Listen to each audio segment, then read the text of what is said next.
सभी भाई बहनों को जय मसीह की। पाप के लिए मृतक मसीह में जीवित। रोमियो अध्याय 6। तो हम क्या कहें? क्या हम पाप करते रहें कि अनुग्रह बहुत हो? कदापि नहीं।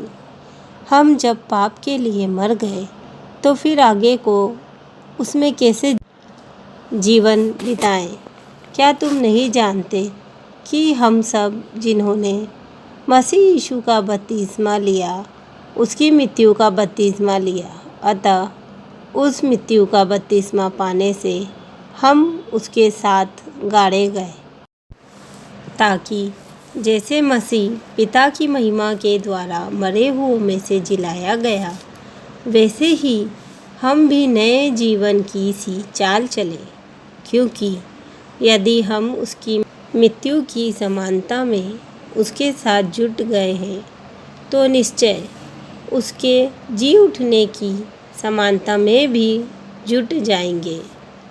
हम जानते हैं कि हमारा पुराना मनुष्य तब उसके साथ क्रूस पर चढ़ाया गया, ताकि पाप का शरीर व्यर्थ हो जाए और हम आगे को पाप के दासत्व में न रहें। क्योंकि जो मर गया वह पाप से छूटकर धर्मी ठहरा। इसीलिए यदि हम मसीह के साथ मर गए तो हमारा विश्वास यह है कि उसके साथ जिएंगे भी, क्योंकि यह जानते हैं कि मसीह मरे हुओं में से जी उठकर फिर मरने का नहीं, उस पर फिर मृत्यु की प्रभुता नहीं होने की। क्योंकि वह जो मर गया तो पाप के लिए एक ही बार मर गया, परंतु जो जीवित है तो परमेश्वर के लिए जीवित है।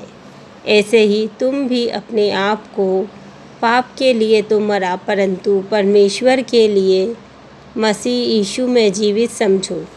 इसीलिए पाप तुम्हारे नश्वर शरीर में राज्य न करे कि तुम उसकी लालसाओं के अधीन रहो, और न अपने अंगों को अधर्म के हथियार होने के लिए पाप को सौंपो, पर अपने आप को मरे हुओं में से जी उठा हुआ जानकर परमेश्वर को सौंपो, और अपने अंगों को धर्म के हथियार होने के लिए परमेश्वर को सौंपो।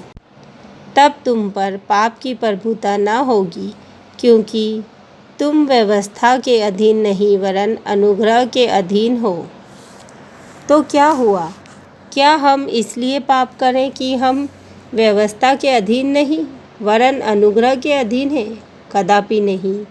क्या तुम नहीं जानते कि जिसकी आज्ञा मानने के लिए तुम अपने आप को दासों के समान सौंप देते हो, उसी के दास हो, चाहे पाप के जिसका अंत मृत्यु है, चाहे आज्ञाकारिता के जिसका अंत धार्मिकता है।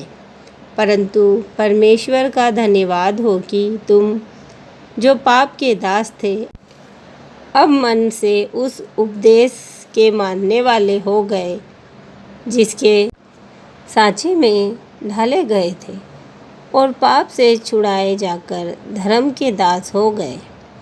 मैं तुम्हारी शारीरिक दुर्बलता के कारण मनुष्यों की रीति पर कहता हूँ।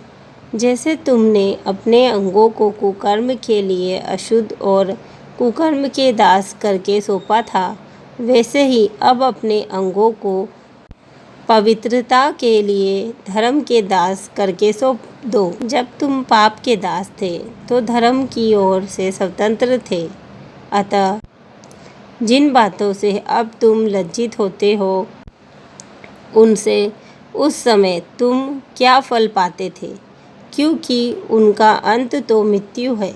परंतु अब पाप से स्वतंत्र होकर और परमेश्वर के दास बनकर तुमको फल मिला, जिससे पवित्रता प्राप्त होती है, और उसका अंत अनंत जीवन है। क्योंकि पाप की मजदूरी तो मृत्यु है, परंतु परमेश्वर का वरदान हमारे प्रभु यीशु मसीह में अनंत जीवन है। आमीन।